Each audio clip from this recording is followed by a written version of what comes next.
मैं हूं शिल्पा सेठ। सबसे पहले मैं बिग न्यूज की पूरी टीम की ओर से अपने सभी दर्शकों से अपील करना चाहती हूं कि घर पर रहे, सुरक्षित रहे, बेवजह घरों से बाहर ना निकले। साथ ही कोरोना गाइडलाइन 2 गज की दूरी, मास्क जरूरी का पालन अवश्य। राज्य सरकार द्वारा कोरोना वैक्सीन को लोगों तक सुगमता से पहुंचाने के उद्देश्य से चलन टीकाकरण वाहन योजना चलाई जा रही है। इसी के तहत पूर्वी सिंहभूम जिले में पहली चलन टीकाकरण वाहन का उद्घाटन स्वास्थ्य मंत्री बन्ना गुप्ता ने ऑनलाइन पद्धति से की है। पहले चरण में 2 चलंत वाहनों के साथ इसकी शुरुआत की गई है। वैसे राजधानी रांची में 1 सप्ताह पूर्व ही इसकी शुरुआत हो चुकी थी। पूर्वी सिंहभूम जिले के उपायुक्त तथा पोटका विधानसभा के विधायक संजीव सरदार की मौजूदगी में स्वास्थ्य मंत्री से जिले के इस पहले चलन टीकाकरण वाहन का उद्घाटन किया गया। ये वाहन उन लोगों के लिए उपलब्ध होगा जहां कम से कम 20 वैसे लोग होंगे जो टीकाकरण केंद्र तक पहुंचने में अक्षम होंगे। जिले के उपायुक्त सूरज कुमार ने कहा कि हेल्पलाइन नंबर पर जिले के किसी भी क्षेत्र के लोग इस टीकाकरण वाहन का लाभ लेने के लिए अप्लाई कर सकते हैं। 20 लोगों का समूह एक स्थान पर एकत्र होने पर टीकाकरण वाहन उनके तय स्थान तक पहुंचेगा और वहीं टीकाकरण होगा। वहीं पोटका के विधायक संजीव सरदार ने कहा कि ग्रामीणों को इस वाहन से लाभ मिलेगा क्योंकि वहां ऐसी बड़ी संख्या में लोग रहते हैं जो टीकाकरण केंद्र तक नहीं पहुंच पा रहे हैं। दिशा निर्देश के अनुसार प्रत्येक जिले में हम लोगों को एक चलंत वाहन का शुभारंभ करना है। इस चलंत वाहन का काम रहेगा कि अब हम लोग को टीकाकरण हर व्यक्ति के घर तक पहुंचाना है। हर व्यक्ति के घर तक पहुंचाने का मतलब है कि हर एक व्यक्ति जो निःशक्त है आज के दिन में वो चल के टीकाकरण केंद्र तक नहीं आ सकते हैं या अन्य व्यस्तताओं या अन्य कारणों के कारण नहीं आ पा रहे हैं, तो अब टीकाकरण का जो वैन है उनके घर घर तक पहुँचेगा। इस वैन के लिए हम लोगों ने अपना हेल्पलाइन नंबर भी प्रकाशित किया है। इस हेल्पलाइन नंबर में अगर किसी व्यक्ति को कोई भी ऐसा समूह मिलता है जो कि करीब 20 लोगों का हो और 20 लोगों का समूह जो कि टीकाकरण लेना चाहता है, वो हम लोगों के इस टोल फ्री नंबर पे जब कॉल करेगा तो हम लोग की वैन जो है इमीडिएटली उनके रिक्वेस्ट पे उनके जगह पे पहुंच के उनको वैक्सीनेट कराएगी। साथ ही साथ जो लोग बिल्कुल निःशक्त हैं या एल्डरली हैं जो कि अपने घर से नहीं चल सकते हैं परंतु उनको कोविड के संक्रमण का खतरा है, उन लोगों की भी ये सूची हम लोगों के पास आएगी और उसके बाद फिर ये जो वैन है घर घर जाके उनका जो है टीकाकरण सुनिश्चित कराएगी। फिलहाल ये व्यवस्था जो है वो 45 प्लस के जो लोग हैं उनके लिए की जा रही है। साथ ही साथ 18 से 45 वर्ग के वर्ग के लिए जैसे जैसे वैक्सीन और आती जाएगी हम लोग के पास में और हम लोगों की जो कवरेज है वो बढ़ जाएगा और उसके बाद फिर हम लोग के कोविड वैक्सीनेशन सेंटर में लोगों की कमी हो जाएगी, तो हम लोग भी ये पूरे के पूरे व्यवस्थाओं को शुरू कर देंगे। ये व्यवस्थाएं जो है वो हम लोगों के एल्डरली पर्सन के लिए, स्पेशली एबल्ड के लिए और जो समूह हैं उनके लिए, जो स्पेशली ग्रामीण समूह हैं उनके लिए बहुत ही लाभकारी साबित होगी। ग्रामीण समूह में हम उन पंचायतों की और उन गाँवों की पहचान कर रहे हैं जहाँ पे कोविड वैक्सीनेशन कम हुआ है, ताकि उन पूरे पंचायतों को और उन पूरे गाँवों को जो है हम लोग इससे कवर कर सकें। ग्रामीण क्षेत्रों के लिए जो 2 गाड़ियाँ हैं उसके अलावा हम लोगों ने प्रत्येक प्रखंड में 2 कोविड एम्बुलेंसेस भी रखे हुए हैं। जब तक कोविड पेशेंट नहीं आते हैं इन पर्टिकुलर कोविड एम्बुलेंसेस का उपयोग भी इस चलंत वाहन के रूप में किया जाएगा। तो जैसे ही हम लोगों को कंट्रोल रूम में या अदरवाइज हम लोगों की जो टीम है उनके माध्यम से भी हम लोगों को सूचना मिलती है, इमीडिएटली सरकार की जो वैन है उनके घर तक जाके उनका टीकाकरण करवाइए। सर हेल्प नंबर बता देते थे। 60% थी, मतलब कि हम लोग प्रत्येक 100 व्यक्ति को जो टेस्ट कर रहे थे उसमें से 22 से लेकर 25 व्यक्ति जो है पॉजिटिव निकल रहे थे। अभी ये पॉजिटिविटी हम लोगों की घट के 2 से 3% की आ गई है। मतलब अभी अगर हम लोग 100 व्यक्तियों की जो टेस्ट कर रहे हैं उसमें सिर्फ 2 से 3% जो पॉजिटिव लोग हैं वो हैं। हम लोगों की ऑक्सीजन बेड्स की उपलब्धता समस्त हॉस्पिटलों में पूरे तरीके से सुनिश्चित हो गई है। पेशेंट लगभग नगण्य के बराबर हो गए हैं और अब सीसीयू बेड की उपलब्धता भी जो हम लोगों को सुनिश्चित हो जा रही है। तो कोविड का जो ये सेकंड वेव है उसमें काफी नशे के सौदागरों के खिलाफ पुलिस कर रही है कार्रवाई। 3 लोगों को ब्राउन शुगर की पुड़िया और नकद के साथ किया गया गिरफ्तार, जिसमें एक युवक की तबीयत खराब होने पर पहले सदर अस्पताल तो उसके बाद एमजीएम रेफर कर दिया गया। परसोडी पुलिस को सूचना मिल रही थी कि परसोडी शिव मंदिर के नजदीक कुछ लड़कों द्वारा गांजा व ब्राउन शुगर की बिक्री की जा रही है। इसकी सूचना वरीय पुलिस पदाधिकारी को दी गई, जहां वरीय पुलिस पदाधिकारी के निर्देश पर DSP law and order Faiz Akram के नेतृत्व में एक टीम का गठन कर 3 युवकों को धर दबोचा गया, जहां कीताडी निवासी विनोद कुमार के पास से 21 पुड़िया ब्राउन शुगर, 1700 रुपए नगद, कीताडी गढ़ीवान पट्टी निवासी मोहम्मद अख्तर के पास से 1100 रुपए, कीताडी निवासी ऋषभ चौबे के पास से 900 रुपए बरामद किया गया, जहां सभी को गिरफ्तार कर न्यायिक हिरासत में भेज दिया गया। तभी मोहम्मद अख्तर की तबीयत बिगड़ गई और उसे इलाज के लिए एमजीएम अस्पताल रेफर कर दिया गया और 2 युवक विनोद और ऋषभ को जेल भेज दिया गया। जमशेदपुर के खास महल स्थित सदर अस्पताल परिसर में स्वास्थ्य कर्मचारियों के आवास स्थल के पार्किंग में RT-PCR लैब बनाए जाने का स्वास्थ्य कर्मचारियों ने विरोध करना शुरू कर दिया है। उनके अनुसार इतने बड़े कैंपस में कहीं और इसका निर्माण होना चाहिए, न कि रेसिडेंशियल एरिया में। इस मामले को लेकर स्वास्थ्य कर्मचारी ने जमकर बवाल काटा। इस दौरान उन्होंने अस्पताल के मैनेजर ने समझाने की कोशिश की और इस मामले को जिले के वरीय प्रशासनिक पदाधिकारियों तक पहुंचाने की बात की है। जानकारी देते हुए स्वास्थ्य कर्मचारी रविन्द्रनाथ ठाकुर ने कहा कि जिस जगह पर लैब निर्माण होने के लिए स्थल का चयन किया जा रहा है, उस स्थान पर लैब के निर्माण होने से स्वास्थ्य कर्मचारी को तिहरी मार झेलनी पड़ सकती है, क्योंकि पार्किंग स्थल के निकट स्टाफ के रहने का क्वार्टर है। बच्चे खेलते हैं। उन्होंने कहा पार्किंग स्थल पर लैब बनाने से पार्किंग स्थल खत्म हो जाएगी, बच्चे के संक्रमित होने का खतरा बढ़ जाएगा, आसपास रहने वाले कर्मचारियों के संक्रमित होने का डर बना रहेगा। जिस स्थान पर चयन किया गया है उसके ऊपर आम रोगी रहते हैं, उनकी जान खतरे में पड़ जाएगी। उन्होंने कहा पूरे अस्पताल परिसर में इतना जगह होने के बावजूद पार्किंग स्थल में लैब बनाया जाना उचित नहीं है। उन्होंने इतना भी कहा कि लैब का कोई विरोध नहीं कर रहा है, बल्कि जिस स्थान का चयन हो रहा है उसका विरोध किया जा रहा है। इस मामले में जिले के सिविल सर्जन ने कहा कि यह मामला उनके संज्ञान में नहीं था।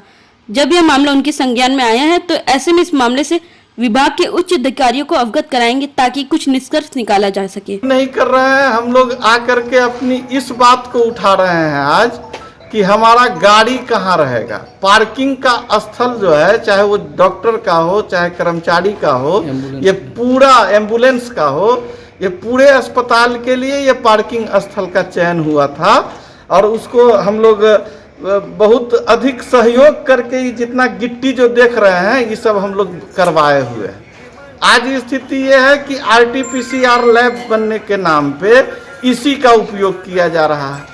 RT-PCR लैब का विरोध हम नहीं करते हैं, RT-PCR एक अच्छा लैब है, होना चाहिए, लेकिन उसका जो स्थल चयन है वो सही ढंग से नहीं किया गया है। इतना बड़ा अस्पताल है, बहुत सारे जगह इसमें है, ये पार्किंग का ही स्थल अगर इसके लिए किया जा रहा है तो इसका हम विरोध कर रहे हैं। और जस्ट इससे हमको लगता है कि 10 कदम की दूरी पर जो स्टाफ्स के रहने का क्वार्टर जो है ये बनाया गया है। छोटे छोटे बच्चे हैं, सारे के सारे यहाँ खेलने के लिए आते हैं। अगर ये लैब यहाँ पे बन जाता है तो एक साथ ये तो आपके द्वारा मुझे संज्ञान में आया है, विरोध हो रहा है। देखता हूँ, मैं जाकर मालूम करता हूँ उसको। उसे पार्किंग स्थल पर दिया गया है तो क्या सही जगह चयनित है? सभी स्टाफ का पार्किंग लगाया जाता है, वहाँ गाड़ी पार्किंग होती है और बगल में आवासीय कॉलोनी है, ऊपर मरीज एडमिट। देखिए ये गंभीर समस्या है, इसमें मेरा कुछ बोलना उचित नहीं होगा। तो इसमें सरकार जो निर्णय लेगी देखा जाएगा। कर्मचारी और पदाधिकारी अगर विरोध कर रहे हैं, आपके द्वारा मेरे संज्ञान में आया है, तो मैं इसको उच्चाधिकारी को सूचित करूंगा। जैसा निर्देश प्राप्त होगा हम लोग उसके हिसाब से काम करेंगे। कोरोना के चेन तोड़ने को लेकर स्वास्थ्य सुरक्षा सप्ताह अंतिम पड़ाव पर है, यानी लॉकडाउन का समय अब कुछ घंटे ही बचा है, लेकिन कोरोना गाइडलाइन तोड़ने वालों पर प्रशासन की कार्रवाई जारी है। देर रात सिटी एसपी सुभाष चंद्र जाट और एडीएम लॉ एंड ऑर्डर सड़क पर निकले और टलको गोल चक्कर पर वाहन की जांच की। इस दौरान पास का मिसयूज करने वाले लोगों पर एसपी ने खुद कार्रवाई की और एफआईआर करने का आदेश दिया। वहीं मालवाहक वाहन को एसपी ने नहीं रोकने का आदेश दिया।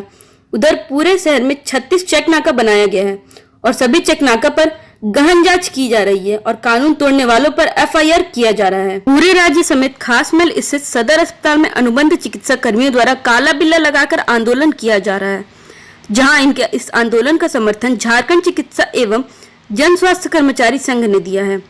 9 महीने पहले नियमित करने या फिर समान काम के बदले समान वेतन देने की मांग को लेकर अनुबंध चिकित्सा कर्मियों द्वारा आंदोलन का रूप अख्तियार किया गया था, जहां सरकार द्वारा इन्हें आश्वासन दिया गया था कि बहुत जल्द एक कमेटी का गठन कर इनकी मांगों पर निर्णय लिया जाएगा, पर ऐसा कुछ नहीं हुआ। अपनी मांगों को ठंडे बस्ते में देख अनुबंध चिकित्सा कर्मियों ने आंदोलन गमन बना लिया है, जहां पूरे राज्य समेत खासमहल स्थित सदर अस्पताल में अनुबंध पर कार्यरत चिकित्सा कर्मियों ने 1 तारीख से 3 तारीख तक काला बिल्ला लगाकर काम करने का निर्णय लिया है। ताकि सरकार का ध्यान इस ओर आकृष्ट हो सके। इसके बावजूद अगर सरकार फैसला नहीं लेती है तो 4 तारीख से ये सभी होम आइसोलेशन में चले जाएंगे। जानकारी देते हुए अस्थायी कर्मचारी संघ के अध्यक्ष कृष्णचंद्र महतो ने बताया कि सरकार अनुबंध चिकित्सा कर्मियों को स्थायी करे या समान काम के बदले समान वेतन दे या फिर 60 साल की नौकरी की गारंटी दे, अन्यथा आंदोलन और उग्र होगा। आज काला बिल्ला लगाया है। कला पिछले 9 मंथ पहले हम लोग स्ट्राइक किए थे, हड़ताल में बैठे थे। उस समय कुछ मांगे सरकार द्वारा किया गया था, लेकिन उसमें कुछ मांग आश्वासन दे करके छोड़ दिए थे। उसके बाद फिर अभी सब पैरामेडिकल एएनएम जीएनएम संघ द्वारा ये कला बिल्ला 1 से 3 तारीख तक कला बिल्ला लगाया जाए। अगर नहीं माना जाएगा तो इसके बाद हम लोग हम आइसोलेशन में चले जाएंगे। क्या मांग थी आप लोग? मांगे हम लोग का है वो जब आज से 10 से 15 साल से सब कोई काम कर रहे हैं, उसके बावजूद किसी का समाधान नहीं हो पा रहा, स्थायी नहीं हो पा रहा। अगर जब तक स्थायी नहीं होता है तब तक समान कार्य के बदले समान वेतन दिया जाए या तो 60 साल तक मतलब गारंटी दी जाए। क्या नाम हो आपका? कृष्णचंद्र महतो। क्या हुआ इस संघ के? लैब टेक्नीशियन अध्यक्ष है ना। कैंसर पीड़ित रसूलन खातून के इलाज के लिए मुख्यमंत्री गंभीर बीमारी योजना के अंतर्गत आ रही परेशानियों की वजह से इलाज सही वक्त पर न होने के कारण मरीज भगवान भरोसे है। आपको बता दें कि रसूलन खातून का इलाज एमजीएम जमशेदपुर में हो रहा था। इलाज के लिए पर्याप्त संसाधन न होने की वजह से डॉक्टर ने मुख्यमंत्री गंभीर योजना के अंतर्गत इलाज कराने के लिए मेहरबाई टाटा मेमोरियल हॉस्पिटल भेजा। परिवार ने मुख्यमंत्री गंभीर बीमारी योजना इलाज कराने के लिए जो भी सरकारी प्रक्रिया होती है या पेपर वर्क होते हैं उसमें 20 दिन से ज्यादा समय लगाया। उसके बाद भी सदर हॉस्पिटल में दस्तावेज जमा करने के बाद उपरांत 10 दिन हो चुके हैं। सदर अस्पताल से कोई भी मरीज के संपर्क या परिवार के संपर्क से नहीं हुआ। इस बीच एक बार और तबियत खराब हो जाने से एमजीएम लेकर गए, वहां दवाइयां देकर भेजी गई और वो भी दवाइयां बाहर से लिखी गई थी। मरीज की हालत खराब है, ऐसी स्थिति में मरीज क्या करे? ऐसी स्थिति में सरकार भी ध्यान नहीं दे रही है और न ही अस्पताल प्रबंधक। फैमिली संस्था की तरफ से हम मकदमपुर में कैंसर पीड़ित महिला के इलाज का जो परेशानी आ रही है मुख्यमंत्री योजना के अंतर्गत, उससे सरकार का जनता को अवगत कराना चाहूँगा कि कैंसर पीड़ित महिला जिसका नाम रसूलन खातून है, 2-3 महीने से कैंसर पीड़ित है और उनका इलाज एमजीएम हॉस्पिटल में हो रहा था और वहाँ पर्याप्त साधन नहीं होने की वजह से मुख्यमंत्री योजना के अंतर्गत फ़ायदा लेने के लिए इन्हें जो प्रोसेस है करने के लिए बोला गया और ताकि इनका इलाज प्राइवेट हॉस्पिटल में हो सके। इसके लिए जो पेपर वर्क था वो पूरा पेपर वर्क करने में जो 15 से 20 दिन लगे और उसके बावजूद इन्होंने बताया कि सदर हॉस्पिटल में 10 दिन पहले सारा पेपर वर्क जमा किया है। उसके बावजूद अभी तक कोई इनको कॉल नहीं आया है, कोई मैसेज नहीं आया, कोई लोगों ने संपर्क नहीं किया। आज पेशेंट बहुत ही सीरियस हो गया तो मुझे कॉल किया गया कि भाई ऐसा ऐसा प्रॉब्लम है, तो मैं आया हूँ और यही मैं जनता को बताना चाहता हूँ कि कब तक हम ऐसी ज़िंदगी ऐसी योजना के बलबूते जिएंगे जिसको पेपर वर्क करने में 1 महीना लग जाए। तो मैं माननीय मुख्यमंत्री श्री हेमंत सोरेन जी से और स्वास्थ्य मंत्री जी से यही कहना चाहूँगा कि जल्द से जल्द पहले तो इनका इलाज का सही व्यवस्था की जाए और लोगों का हेल्थ कार्ड बना दिया जाए, क्योंकि जो हालात हैं आयुष्मान भारत हो या मुख्यमंत्री योजना आप सब दे सकते हैं, ज़मीनी हकीकत उसकी क्या है। तो इसी मैं यही कहूँगा कि स्वास्थ्य मंत्री और मुख्यमंत्री जी इस पर ध्यान दें। मेरा नाम मोहम्मद शहीद, मैं माई कंट्रीज माई फैमिली का अध्यक्ष। सोनारी थाना अंतर्गत कैलाश नगर में गाड़ी खड़ा करने को लेकर हुए विवाद के बाद पड़ोसी द्वारा एक महिला पर पत्थर से जानलेवा हमला करने का वीडियो सामने आया है। सोनारी कैलाश नगर के रहने वाले लक्ष्मण रजक के पड़ोस में रहने वाले राम शाह नामक व्यक्ति के परिवार के साथ पिछले 2 वर्ष से गाड़ी खड़ा करने को लेकर विवाद चला आ रहा है, जिसको लेकर कई बार मारपीट की घटना भी घटित हुई है। इसी क्रम में एक बार फिर मारपीट की घटना को अंजाम दिया गया, जिसमें राम शाह ने अपने पुत्र राजू और सरोज प्रसाद के साथ मिलकर लक्ष्मण रजक, पत्नी मीना रजक और पुत्र सूरज रजक पर पत्थर से हमला कर घायल कर दिया, जिसमें राम शाह के पुत्रों ने मीना देवी पर पत्थर से जानलेवा हमला किया। वीडियो में साफ साफ देखा जा रहा है, जिसके बाद मीना देवी काफी देर तक सड़क पर अचेत पड़ी रही। बावजूद इसके राम शाह के परिवार वाले मारपीट करने से पीछे नहीं हटे और पिता और पुत्र दोनों को भी मारकर वहां से फरार हो गए। घटना के बारे में बताया जाता है कि सूरज रजक अपने घर के बगल में प्रतिदिन की तरह अपनी गाड़ी खड़ा कर रहा था। इसी बीच राम शाह का पुत्र खड़ी गाड़ी से टकरा गया। उसी से विवाद को लेकर इस तरह की घटना को अंजाम दिया गया। घटना के बाद पीड़ित परिवार थाना और वरीय पुलिस अधिकारियों से इसकी शिकायत की, जिसके आलोक में पिता राम साहू को गिरफ्तार कर जेल भेज दिया गया। लेकिन अन्य दोनों आरोपियों को 10 दिन बाद भी पुलिस गिरफ्तार नहीं कर सकी, जिसको लेकर एक बार फिर पीड़ित परिवार वरीय अधिकारी से भेंट कर दोनों आरोपियों को गिरफ्तार करने की गुहार लगाई जा रही है। आइए देखते हैं हमला का लाइव वीडियो।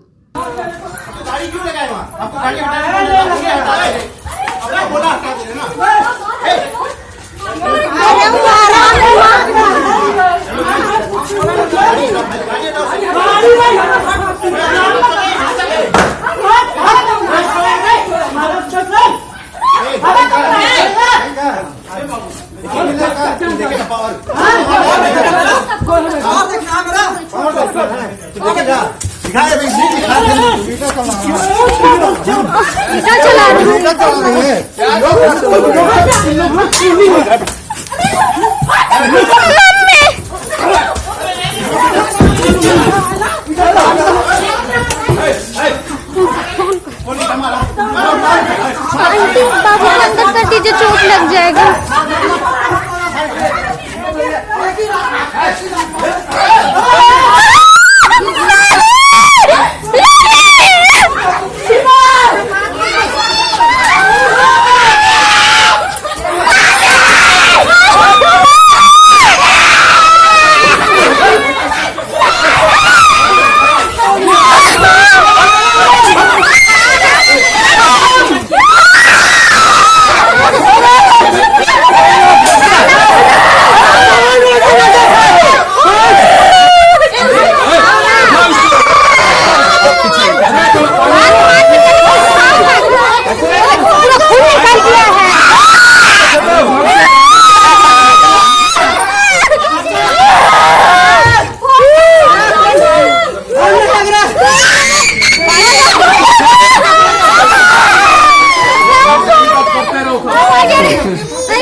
सीधा हॉस्पिटल ले जाइए आप लोग।